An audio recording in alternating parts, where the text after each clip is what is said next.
আশা করি সবাই ভালো আছেন। কৃষকের কষ্টটা কেউ বোঝে না। কত কষ্টের পরে আমরা ধান বাজারজাত করি, সে ধানের ন্যায্য মূল্য পাই না। দেখেন কষ্টটা কাকে বলে। কেউ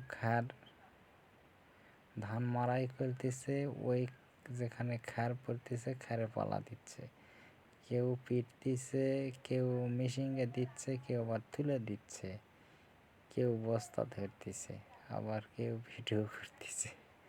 তাহলে আসলে কত কষ্টের পরে মানুষজন এই ধান পায়, সেই ধানের ন্যায্য মূল্য আমরা পাই না। কৃষকের দিকে কোনো সরকার খেয়াল দেন না। কৃষক কি মানুষ না যে এদের দিকে গুরুত্ব দেওয়া উচিত? কৃষকের দিকে কেউ কোনো দিন খেয়াল করল না। যারা যখন ক্ষমতাতে যায় তারা তখন তাদের নিজের নিয়ে ব্যস্ত থাকে।